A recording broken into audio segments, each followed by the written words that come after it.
Hey Smugglings, what is happening? This is going to be the review for Last of Us Season 2, Episode 4, and I'm sorry that this one's come out a bit later than it usually is, Smugglings. I'm sorry. I just had a few things going on yesterday. I wasn't able to do it, unfortunately, but I'm here now. We're doing Last of Us Season 2, Episode 4, so let's get right into it. So, in the beginning of the episode, we begin in 2018, so this is 11 years prior to where we actually are in the show. And a big surprise to me was that we begin the show with Josh Peck from Drake and Josh, and he plays a Fedra agent in this, and I thought it was awesome that he shows up. I love Josh Peck, he's such a great actor. I really love Drake and Josh as a big childhood touchstone for me, and I love his podcast as well, so it's great to see him back again in something as notable as The Last of Us. Really awesome to see Josh Peck back again. And he plays a bit of a douchebag, sort of telling the story, and he's got a big mouth and he's not actually got that much courage, seemingly. He's someone that is all talk, and that's what they want you to think within this particular part of the show. And then we get the character of Isaac. This is obviously very important in the game. He's basically saying that you know nothing of the world. You know nothing about what has actually happened. You're just talking a big talk, and you don't have the experience to back up what you're actually saying. And this feeds into Isaac becoming disenfranchised with the Fedra agents, and then he turns on them and essentially eliminates them and becomes a member of the WLF in this particular point in the show. Very dark opening, as is to be expected, because this is The Last of Us. It's a very dark show, obviously, and we get a bit of context for the Seraphites and the WLF. So we see that the Seraphites are starting to emerge as a group in this particular part. It's giving you a bit of context for the Seraphites within the show, and obviously the big part of the game, massively important there. And then we go back to 2029 with Ellie and Dina, and they're exploring Seattle for the wolves that they're looking for. Obviously looking for Abby most of all, to see if they can get her and kill her. And there's a hint at Dina's pregnancy when she's looking for the pregnancy tests in the pharmacy, and Ellie doesn't know this, she doesn't see this, so we just see Dina looking for the pregnancy tests. And one thing I really loved about this is that it mimicked the structure of the game. So at the beginning of the episode, we see that it's Seattle Day 1, which is what it says in the game. And one thing that made me really curious about that is that we don't actually know if we're going to focus mostly on Ellie in this season and Abby in the next season. I'm wondering if that is going to be the case, if we're going to spend more time with Abby in the next season and forego our time with Ellie, but we just have to see how that goes. And that is what we see there.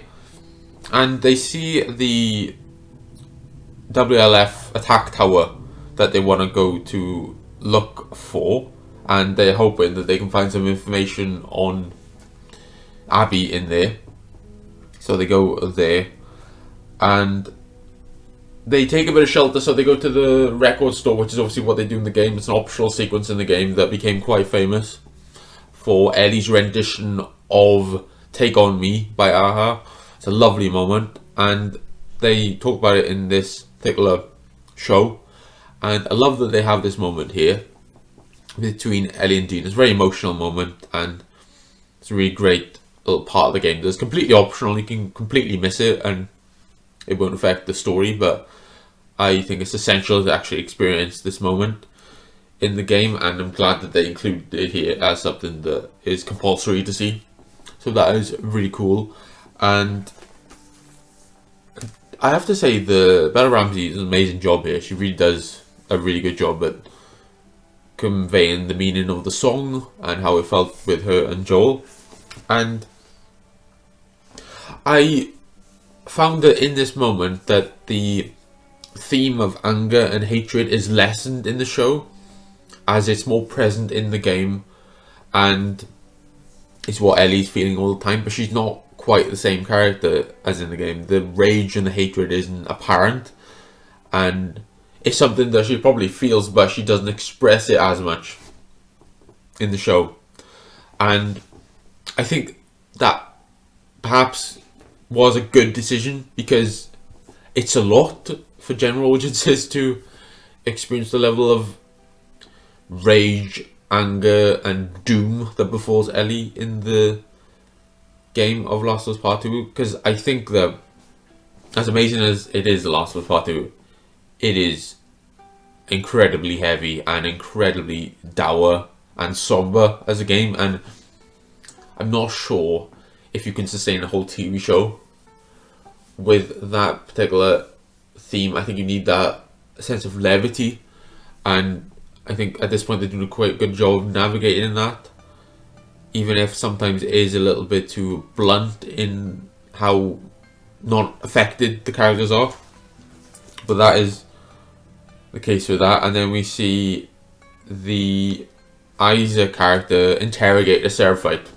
So obviously back in the present day, and Isaac is interrogating the Seraphite figure, and this is quite a hard torture scene to watch, because we know that in the game Isaac is this particular person that's very barbaric and very intense with his methods, and he's interrogating this guy, and he's got a boiling hot pan and he's putting it on his hand, and thankfully he only does it once and then he shoots him and he gets rid of him, so he doesn't have to suffer that much. And I was afraid that they were going to go a bit too far with it in this part.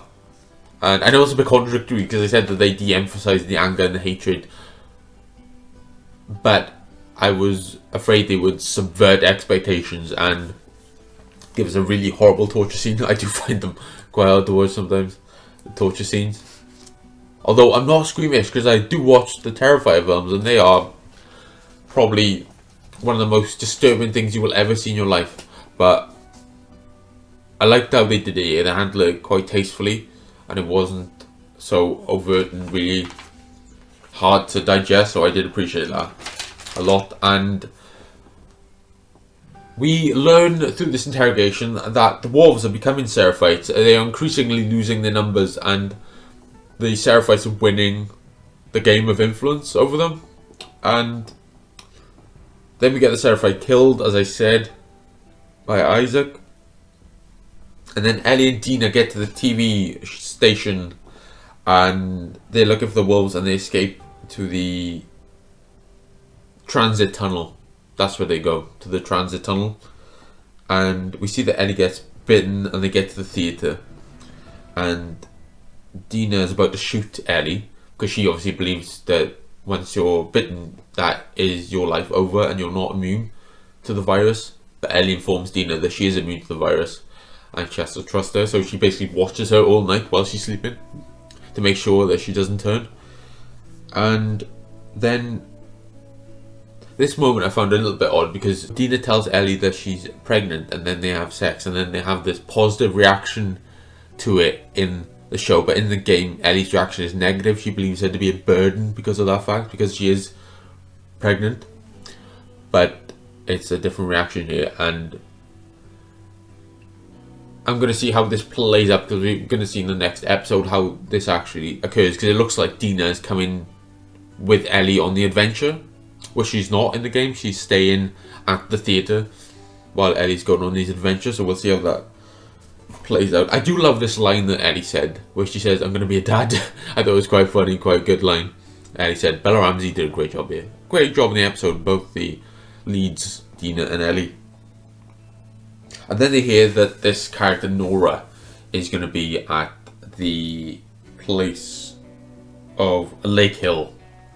And then they go there to see if they can find Nora and learn information about Abby. So that's the lead into the next episode that we're going to see. And I like this episode. It was a big improvement over the last episode, which I was not a big fan of. And I think this is a good direction that they're going in.